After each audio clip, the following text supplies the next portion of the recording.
Assalamualaikum warahmatullahi wabarakatuh. Selamat pagi, siang, dan sore Bapak Ibu.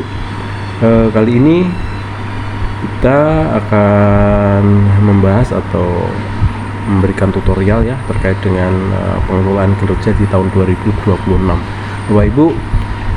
Untuk pengelolaan kinerja di tahun 2025 Insya Allah sudah selesai semua ya, sudah sampai final.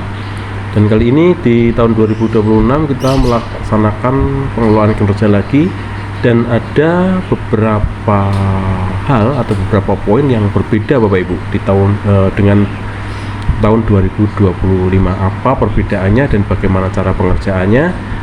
Berikut tutorialnya. Seperti biasanya Bapak Ibu, tentunya Bapak Ibu sudah paham sampai sini. Silahkan nanti untuk memilih ganti periode Bapak Ibu. Nah, perlu saya sampaikan bahwa jika di sekolah Bapak Ibu sudah direncanakan oleh Bapak Ibu kepala sekolah, maka untuk periode Januari Desember 2026 ini sudah bisa tampil menunya Bu, sudah bisa diklik. Jadi sudah tampil, tapi kadang-kadang masih berwarna abu-abu dan belum aktif. Itu berarti Bapak Ibu kepala sekolah belum merencanakan pengelolaan kinerja di sekolah Bapak Ibu semuanya. Karena di sekolah saya sudah, maka bisa diklik ini Bapak Ibu ya, sudah bisa dipilih, kemudian nanti diklik dipilih, sehingga di sini akan berubah Januari Desember 2026 Bapak Ibu. Oke, silahkan kemudian masuk sebagai pegawai. Nah, setelah itu klik mulai Bapak Ibu. Nah, di sini akan tampil data diri kita Bapak Ibu. Data diri kita jika sudah benar, maka klik data sudah sesuai. Jika belum, masih ada yang kosong, lakukan edit Bapak Ibu. Atau mungkin ada yang masih salah gitu ya, silakan nanti diedit Bapak Ibu ya. Bisa dilakukan edit di sini sesuai dengan informasi dari diri kita Bapak Ibu. Jika sudah sesuai, maka lakukan sesuai dan simpan Bapak Ibu. Nah, jika sudah Bapak Ibu, kita setelah klik mulai dan simpan, otomatis kita akan bisa langsung menuju ke pengelolaan kinerja kita Bapak Ibu ya. Di halaman yang pertama ini Bapak Ibu ada 1, 2 dan seterusnya sampai 5 pilihan Bapak Ibu. Nah, ini salah satu yang berbeda di tahun 2026 Bapak Ibu. Poin 4 yaitu terlaksana pembimbingan dan pelatihan dan mewujudkan pembelajaran bermutu untuk semua. Nah, Bapak Ibu perlu diperhatikan bahwa sesuai dengan Permendikdasmen bahwa semua guru wajib menjadi guru wali Bapak Ibu, khususnya guru mapel SMP, SMA, SMK dan seterusnya Bapak Ibu. Oleh karena itu, tentu ini adalah menjadi hal yang wajib kita pilih Bapak Ibu ya, hal wajib yang kita pilih. Jadi silakan dipilih menjadi guru wali. Kemudian mungkin dari Bapak Ibu sekalian ada yang menjadi pembimbing dan melatih kegiatan kokurikuler Bapak Ibu. Oleh karena itu Bapak Ibu bisa klik tambah di sini Bapak Ibu. Tambah, kemudian pilih yang kokurikuler. Barangkali dari Bapak Ibu ada yang juga ekstrakurikuler, maka tambah lagi Bapak Ibu. Silahkan pilih di sini. Jadi ada tiga-tiganya ini. Kalau memang Bapak Ibu melaksanakan atau mendapatkan tambahan untuk membimbing ini, silahkan dipilih Bapak Ibu. Tapi kalau tidak, ya pilih yang sesuai saja Bapak Ibu. Namun yang pasti, ya ini adalah guru wali Bapak Ibu. Oke, jadi ini karena saya tidak mendapatkan ini, maka saya hapus Bapak Ibu. Ya. Kemudian yang berikutnya, ini opsional Bapak Ibu. Meskipun opsional, kalau memang Bapak Ibu mendapatkan tugas tambahan, silahkan dipilih Bapak Ibu. Kebetulan saya di ketua program, maka silahkan dipilih ini Bapak Ibu.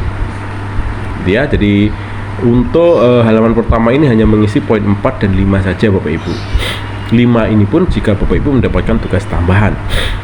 Kemudian silahkan simpan draft. Ketika Bapak Ibu menyimpan draft di sini, biasanya akan kembali ke dashboard awal Bapak Ibu, ke menu awal. Silahkan nanti dilanjut saja, nggak apa-apa. Tapi saya akan langsung menuju ke praktek kinerja Bapak Ibu. Nah, perbedaan yang kedua di tahun 2026 ini Bapak Ibu, ada 3 indikator atau ada 3 dimensi prioritas yang muncul Bapak Ibu. Ini saya yakin semua sekolah muncul. Mengapa? Karena di sini ada implementasi pembelajaran mendalam yang tentu ini mulai muncul di tahun 2025 pertengahan gitu ya Ibu Bapak ya. Jadi kalau pengelolaan kerja di tahun 2025 belum muncul. Nah, Bapak Ibu harus memilih salah satu ini Bapak Ibu, karena perintahnya di sini pilih satu indikator ya untuk menjadi fokus peningkatan kinerja Anda. Mungkin ada pertanyaan, Pak, kalau memilih 2 atau 3 apakah boleh agar sekolah kami segera hijau gitu ya. Bapak Ibu, tentunya kalau panjenengan memilih kedua-duanya atau ketiga-tiganya, tentu saat nanti observasi kemudian kompetensi yang harus Bapak Ibu munculkan saat nanti diobservasi oleh Bapak Kepala Sekolah tentunya tambah banyak Bapak Ibu. Nah, bagaimana cara mensikapinya? Mungkin ada keinginan agar sekolah segera hijau semuanya, karena ini berdasarkan raport sekolah gitu ya. Ya tentu dibagi, misalnya Bapak Ibu di sekolah ada 10 guru, mungkin yang 3 ambil yang instruksi pembelajaran, kemudian 3 instruksi yang adaptif, kemudian yang lainnya adalah aktivitas interaktif. Mungkin seperti itu Bapak Ibu ya. Jadi silahkan dipilih salah satu, karena memang ini pilihannya hanya difokuskan satu saja. Kemudian yang berikutnya di bawah ini ada lagi, tapi kalau sudah hijau apakah perlu dipilih? Tentu tidak Bapak Ibu. Kalau sudah hijau tidak perlu dipilih.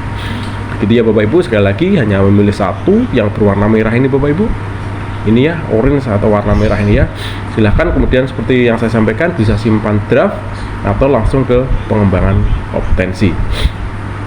Nah, selanjutnya indikator kompetensi ini Bapak Ibu pilih satu saja Bapak Ibu. Tentunya ini harus berdiskusi dengan kepala sekolah atau tim atau mungkin MG, MPS dan seterusnya Bapak Ibu ya. Ini ada banyak pilihannya di sini Bapak Ibu. Ada kurang lebih ada 10 ini ya pilihan. Silahkan dipilih salah satu Bapak Ibu yang kira-kira memang Bapak Ibu ingin meningkatkan kompetensi, atau Bapak Ibu sudah sangat paham atau sangat menguasai kompetensi ini. Nah, kalau saya coba memilih salah satu ya Bapak Ibu, mungkin ini ya, ini. Nah, misalnya seperti ini. Kemudian silahkan nanti lanjutkan ke perilaku kinerja Bapak Ibu. Kalau sudah dipilih salah satu, karena hanya milihnya satu Bapak Ibu, kemudian ke perilaku kerja.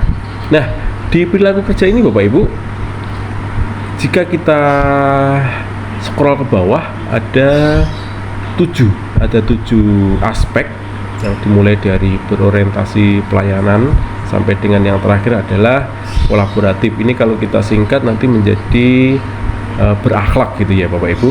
Nah, ini saya sudah memilihnya Bapak Ibu. Nah, pilihan ini silahkan didiskusikan ya. Jadi jangan sesuai dengan apa yang saya sampaikan di sini. Ada pertanyaan, ini indikator perilaku dan juga ekspektasi khusus pimpinan. Saya kan bukan pimpinan gitu ya. Tapi lihat, bisa diperhatikan di atas sini Bapak Ibu. Pilih satu indikator perilaku dan satu ekspektasi khusus pimpinan. Jadi ketika kita memilih di sini tentunya kita juga harus memilih di bawahnya ini Bapak Ibu, karena memang ini perintahnya harus dua-duanya dipilih. Jadi satu indikator perilaku dan satu ekspektasi khusus pimpinan. Nah, jadi silahkan dipilih Bapak Ibu dari poin aspek 1 sampai dengan aspek ke-7. Kemudian jangan lupa boleh simpan draft atau langsung menuju ke rangkuman Bapak Ibu. Nah, perhatikan Bapak Ibu, di rangkuman ini adalah hasil dari apa yang telah kita pilih di menu-menu atau halaman sebelumnya Bapak Ibu. Ini semuanya jika sudah lengkap Bapak Ibu, jika sudah sesuai, jika sudah hasil diskusinya sudah finish dengan Bapak Ibu kepala sekolah, maka bisa langsung ke ajukan perencanaan Bapak Ibu. Nah, yang perlu Bapak Ibu perhatikan bahwa sesuai dengan timeline yang beredar bahwa untuk perencanaan ini berakhir di bulan Januari ini Bapak Ibu. Ya, oleh karena itu monggo untuk segera diselesaikan dengan ajukan perencanaan, dan ini langsung bisa dimasuk ke dashboard Bapak Ibu Kepala Sekolah untuk kemudian disetujui.